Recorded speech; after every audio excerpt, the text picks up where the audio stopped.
महिलांच्या हळदी कुंकू लावून एकमेकांना वाण द्यायची पद्धत सुरू झाली आणि त्यानंतर आहे ना खूप सारे छोटे छोटे असे कार्यक्रम झाले. त्यातला हा एक कार्यक्रम होता रॅम्प वॉक. सगळ्यांनी चांगला केला होता बरं का, पण सगळ्यात भारी ना ह्या आजीनं केला होता. हा एकच नंबर. तर रामराम मंडळी, स्वागत आहे तुमचं आजच्या ब्लॉग मध्ये. आज आहे ना भाऊ आम्ही चाललो होतो वरवंडला, कारण की ना घरी मावशी येल होती आणि तिला ना परत सोडणं होतं. आम्ही दुपारच्या टायमाला गेलो होतो, त्यामुळे ना घरी कोणीच नव्हतं, सगळे शेतात गेले होते. 10-15 मिनिटं गप्पा मारल्या आणि लगेच परत निघालो. परत येताना ना भव्य अशा पायी दिंडीचं दर्शन झालं आणि ते पाहून ना मला आपल्या बुलढाण्याच्या वारकरी भवनची आठवण आली, कारण की तिथे ना मकर संक्रांती निमित्त खेळपैठणीचा असा मोठा कार्यक्रम होणार होता. हे डेकोरेशन आणि इथलं मॅनेजमेंट आहे ना आपल्या मॅजिकल इव्हेंट बुलढाणा यांचं होतं. थोड्याच वेळात आहे ना महिलांच्या हळदी कुंकू लावून एकमेकांना वाण द्यायची पद्धत सुरू झाली आणि त्यानंतर आहे ना खूप सारे छोटे छोटे असे कार्यक्रम झाले. त्यातला हा एक कार्यक्रम होता रॅम्प वॉक. सगळ्यांनी चांगला केला होता बरं का, पण सगळ्यात भारी ना ह्या आजीनं केला होता. हा एकच नंबर. आजीचा रॅम्प वॉक पाहून ना आम्ही लगेच निघालो होतो घराकडे, कारण की आम्हाला लग्नाला बी जाणं होतं. घरी जाऊन कपडे बिपडे चेंज करून ना लगेच निघालो होतो, कारण की उशीर पण झाला होता आणि गाव पण जरा जास्तच दूर होतं. कसं तरी तिथं पोहोचलो. म्हणलं आता मस्त आपण ना नाचू, पण आम्ही तिथं जायशी आणि डीजे बंद व्हायशी. म्हणलं जाऊ द्या भाऊ, आपलं नशीबच खराब आहे. मंगलाष्टका म्हणताना सगळे शांत आणि सिरियस होते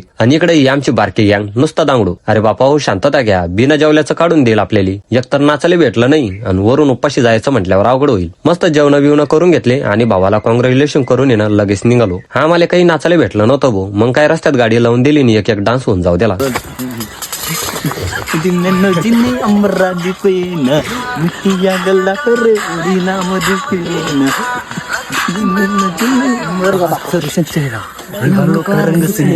कैसे देखूं मैं तेरी आंखें, तेरी आंखों में चश्मा का मेरा, इस रोशन चेहरा तेरा रंग सुनहरा।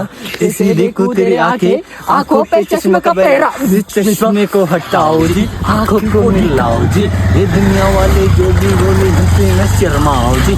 असा खतरनाक डान्स करून ना आम्ही परत निघालो होतो. परत रस्त्यात जाताना ना आपल्याला निलूबाई आणि अक्षूबाई भेटला होता. चला भाऊ आजच्यासाठी एवढंच, आम्ही निघतो घराकडे. तोपर्यंत तुम्ही घ्या फॉलो करून.